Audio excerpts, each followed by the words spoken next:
Welcome friends, বুলবে Arjun YouTube চ্যানেলে আপনাদের স্বাগত। তো কালকে কি হতে পারে মার্কেটে এবং যেসব সিনারিও মার্কেটে ঘটেছে, যেসব ডেভেলপমেন্ট, সেসব বিষয়ের উপরে আজকে কিছু কথা এখানে বলবো। সো ভিডিওটি ইন্টারেস্টিং হবে। সো এখানে আপনারা সেটা মন দিয়ে দেখবেন, এটা আশা করি। সো দেখুন, মার্কেটে একটি রেড ক্যান্ডেল তৈরি হচ্ছে এবং মার্কেট কিন্তু বুলিশ নোটে আছে, বুলিশ সাইনে আছে। আমি বলছিলাম যে মার্কেটের যে আসল গ্যাপ আছে সেই গ্যাপ কিন্তু মার্কেট ফিল আপ করতে আসবে। So exactly market gap fill up করে দিয়েছে। এক্স্যাক্টলি এখান থেকে গ্যাপ শুরু হয়েছিল 47,900 থেকে। আপনার গ্যাপ শুরু হয়েছিল 47,000-এ, ডাইরেক্ট 900 পয়েন্টের গ্যাপ ডাউন। এবং এখানে দেখুন সেই গ্যাপ কিন্তু পূরণ হয়ে গেছে। 47,812, 47,179-তে টাচ করে দিয়েছে মার্কেট।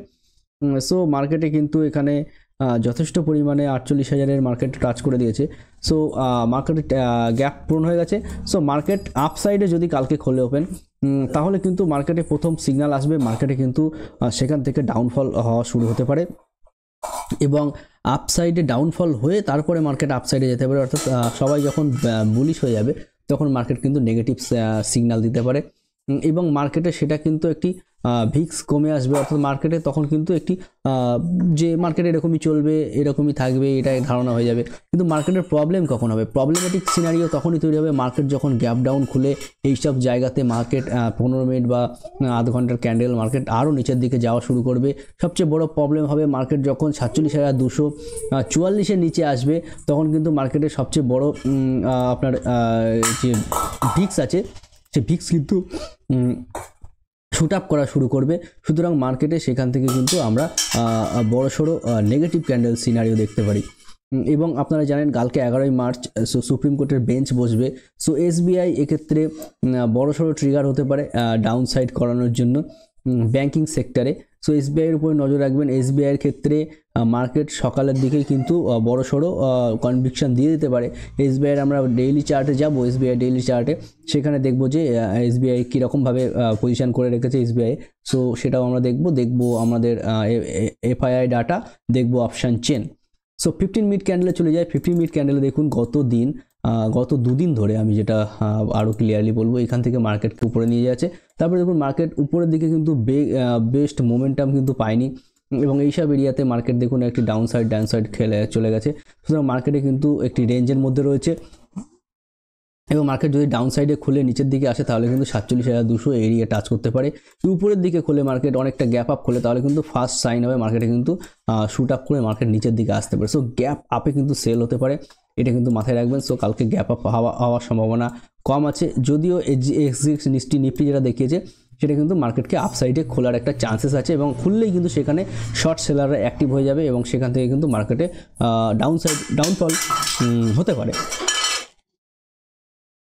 সো মার্কেটে আপনারা কিন্তু ডাউনের ট্রেড নিতে পারেন এবং এখানে লক্ষ্য করলে দেখবেন যে মার্কেটে সব যে ক্যান্ডেলগুলো তৈরি হয়েছে, যে ভলিউম বার, সেগুলো কিন্তু সবই লো টাইপের ক্যান্ডেল তৈরি হয়েছে। কিন্তু রেড ভলিউম যেগুলো হয়েছে সেগুলো কিন্তু বড় ভলিউমে সেলিং হয়েছে। সুতরাং মার্কেটে কিন্তু সেলাররা অ্যাক্টিভ আছে, এটা কিন্তু মাথায় রেখে আপনাদের চলতে হবে।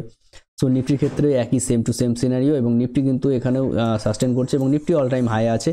সো কালকে মার্কেটে বড় দুটো সিনারিও আছে এবং ইসিআই যে কমিশনার ছিল, চিফ বাদ দিয়ে যে কমিশনার ছিল সে কিন্তু রিজাইন দিয়েছে। সুতরাং কিছু একটা বড়সড় এখানে ব্যাপার মার্কেটের ক্ষেত্রে এগুলো ট্রিগার করতে পারে। সো সেদিকেও কিন্তু আমাদের নজর রেখে মার্কেটকে চলতে হবে। সো আমি এখানে যদি এসবিআইয়ের ক্ষেত্রে আমরা ডেইলি চার্টে চলে যাই, তো বড় ব্যাংকের ক্ষেত্রে আমি চলে যাই এইচডিএফসি ব্যাংকের ক্ষেত্রে, সেখানে দেখুন যদিও পজিটিভ ক্যান্ডেল এবং পজিটিভ বায়াসের মধ্যে রয়েছে, তবুও এই মার্কেটটি কিন্তু আপনার সো ডেইলি ক্যান্ডেলে ক্ষেত্রে মার্কেট এইচডিএফসি ব্যাংকের ক্ষেত্রে টাইনি ক্যান্ডেল তৈরি করেছে, ডোজি তৈরি করেছে বলা যেতে পারে। সো এইচডিএফসি ব্যাংকের ক্ষেত্রে কিন্তু একটি ডোজি টাইপের ক্যান্ডেল তৈরি হয়েছে এবং পরপর 4-5 দিন কিন্তু পজিটিভে চলেছে। সুতরাং এবার কিন্তু একটি নেগেটিভ ক্যান্ডেল আমরা এখানে আশা করতে পারি। আইসিআইসিআই ব্যাংকের ক্ষেত্রে অলরেডি নেগেটিভ এবং এসবিআই দেখুন এখানে আপার সাইডে ডোজি তৈরি করেছে এবং এসবিআই যথেষ্ট উপরে আছে। সুতরাং কালকে কিন্তু একটু এসবিআইয়ের ক্ষেত্রে বড়সড় গ্যাপ ডাউন হয়ে খুলতে পারে। তো সেক্ষেত্রে কিন্তু মার্কেটে আমাদের ফার্স্ট দেখে নিতে হবে মার্কেট কীভাবে রিয়াক্ট করছে, তারপরে মার্কেটে কাজকর্ম আমরা করতে পারি। মার্কেটের সিনারিও অনুযায়ী আমরা সেখানে দেখব যে মার্কেট কীভাবে কাজকর্ম করতে পারে, সেই অনুযায়ী কিন্তু আমরাও কাজকর্ম সেখানে করতে পারি।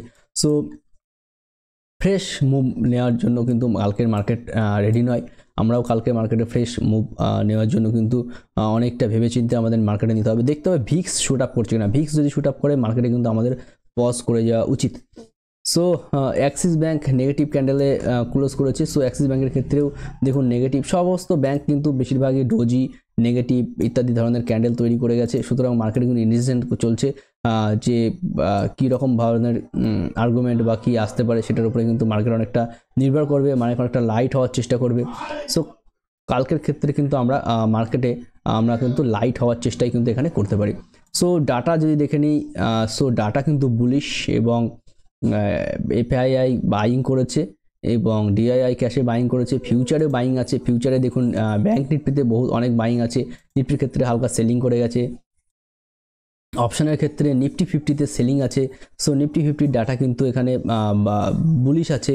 ব্যাংক নিফটির ক্ষেত্রে অপশানের ডাটা এখানে বুলিশ আছে, এবং সমস্ত ডাটা এখানে বুলিশ সিগন্যাল দিচ্ছে। সো এখান থেকে কিন্তু মার্কেটে একটি বুলিশ সিগন্যাল আসতে পারে। ডেরিভেটিভের ক্ষেত্রে এফআইআই দেখুন পজিটিভ, দুদিন ধরেই পজিটিভ, এবং এখানে দেখুন একটি আনবায়াসড জোনের মধ্যে চলে গেছে, যেটি কিনা এখানে খুব বেশি সিগন্যাল দিচ্ছে না যে পজিটিভ না নেগেটিভ। সো এরকমভাবে চলতে থাকলে মার্কেটে কিন্তু আমরা দেখতে পারি যে এখানে পজিটিভ না নেগেটিভ। সো সেরকম একটা সিনারিও এখানে হতে পারে। এবং যদি আমরা এখানে দেখি যে অপশান চেন, সো অপশান চেনের যেটা আমরা এখানে করে নিলাম। সো এখানে নিফটি এবং অপশান চেনের যে ডেট 14 মার্চ যে এক্সপায়ারি, সো 14 মার্চের এক্সপায়ারি। সো চেঞ্জ এখানে চেঞ্জ 53,000 এবং টোটাল ওয়াই 83, 938 অ্যান্ড 22,450-এর 3,300 এবং 10,000 এবং 6,400, 23,000। এবং নিচের দিকে সাপোর্টে বলতে পুটে যেগুলো আছে সেখানে কিন্তু খুব বেশি বাইং হয়নি। সো পুটের ক্ষেত্রে কিন্তু পুটের সাপোর্ট কম আছে, এই কলের সাপোর্ট বেশি আছে, কলের দিকে বেশি ভারী আছে, মার্কেটে ওয়েটেজ বেশি আছে। সুতরাং মার্কেট উপরের দিকের থেকে নিফটিতে ফল করতে পারে 14 মার্চের এক্সপায়ারি, এবং পুটের দিকে হয়েছে। সুতরাং মার্কেটকে এইরকম পজিশন আসতে পারে, অর্থাৎ উপরের দিক থেকে একটি উপরের দিকে এবং নিচের দিকে দুটোই ভিক্স বানাবে, কিন্তু নিচের দিক থেকে ভিক্সটা কিন্তু কম হবে, উপরের দিক থেকে মার্কেট বেশি ফল হবে, এরকমই একটা এখানে সিগন্যাল মার্কেট করে রেখেছে। সো এটা নিফটির ক্ষেত্রে। আমরা চলে যাবো ব্যাংক নিফটি ডাটাতে। সো চেঞ্জ করে না ব্যাংক নিফটি 12 মার্চ। সো বেশি দেরি নেই, 12 মার্চ অর্থাৎ আজকে 10, 11, 12। সো ব্যাংক, এটা কি হলো bank Nifty, sorry. So this is the bank Nifty এবং ডাটা। ওকে, ব্যাংক নিফটির ক্ষেত্রে ডাটা, ব্যাংক নিফটির ডাটা এখানে 62,000, 76,000, 6,000, 17,000। ব্যাংক নিফটির ক্ষেত্রে ডাটা উল্টো আছে। ব্যাংক নিফটির ক্ষেত্রে হিউজ সাপোর্ট 48,000-এর উপরে ব্যাংক নিফটি চলছে, এরকমই দেখানো যাচ্ছে যে এখানে 48,000-এর উপরে চলে যাওয়ার একটা সম্ভাবনা, এবং এখানে 47,900 এর উপরে চলে যাওয়ার একটা সম্ভাবনা, এর উপরে দাঁড় করিয়ে রাখা। এবং এইগুলো হিট হলে কিন্তু মার্কেটে বড় সড়ো সাপোর্ট, তারপরে আর কোনো সাপোর্ট নেই। সো 48,000, 47,900 এবং এইগুলোই আছে, দুটো সাপোর্টই আছে, 48,000, 47,900। উপরের দিকের সাপোর্ট, উপরের দিকের কোনো রেজিস্ট্যান্স নেই। সো মার্কেট নিচের দিকের করতে পারে, বিশেষ করে যদি এই দুটো ট্রিগার হয়ে যায় এবং 47,900-র নিচে থাকে। সো সেক্ষেত্রে কিন্তু সেলিং হওয়ার চান্সেস আছে, যদিও এখানে পজিটিভ সিগন্যাল ব্যাংক নিফটি থেকে। সো 76,000, 17,000, এখানে 1,28,000, 56,000, 11,000। সো ব্যাংক নিফটির ক্ষেত্রে পজিটিভ ডাটা, নিফটির ক্ষেত্রে নেগেটিভ ডাটা। সো এটা কিন্তু ক্লিয়ার ব্যাংক নিফটি। এবং আমরা যে এফআইআই ডাটা দেখলাম, এখানেও কিন্তু ব্যাংক নিফটির ক্ষেত্রে পজিটিভ। সো এখানে যদি আমি ফিউচার ডাটা দেখি, দেখুন নিফটির ক্ষেত্রে সেলিং এবং ব্যাংক নিফটির ক্ষেত্রে পজিটিভ। সো মাইনার হলো পজিটিভ, এবং এখানে বাইং হয়েছে ক্যাশে। সো ক্যাশে যেখানে বাইং হয়েছে, এবং এখানে যে অপশানের যে ডাটা, এখানে 20,000 সেলিং। সো এখানে কিন্তু এই ডাটাটা সেলিং আছে নিফটিতে, এবং 1,616 এটা ব্যাংক নিফটিতে নেগেটিভ। সো ওয়াই চেঞ্জের ক্ষেত্রে নিফটিতে পজিটিভ এবং ব্যাংক নিফটিতে নেগেটিভ, কিন্তু FII cash 7th March, so সেখানে কিন্তু ম্যানিপুলেশন এবং 7,000 এবং 7,000 পজিটিভ, 2,000 পজিটিভ। সো ফিউচারের ক্ষেত্রে 821 পজিটিভ এবং 821 পজিটিভ নেট। সো নিফটির ক্ষেত্রে নেগেটিভ, ব্যাঙ্ক নিফটিতে পজিটিভ। সো ডাটাতে ব্যাঙ্ক নিফটিতে পজিটিভ। সো ফিউচারের ক্ষেত্রে তারা কিন্তু ব্যাঙ্ক নিফটিতে পজিটিভ খেলার চেষ্টা করছে এবং নিফটির ক্ষেত্রে নেগেটিভ খেলার চেষ্টা করছে। So thank you friends, video দেখার জন্য অসংখ্য ধন্যবাদ এবং চ্যানেলটিকে ভালো লাগলে অবশ্যই সাবস্ক্রাইব করবেন, লাইক, শেয়ার এবং কমেন্ট করে জানাবেন।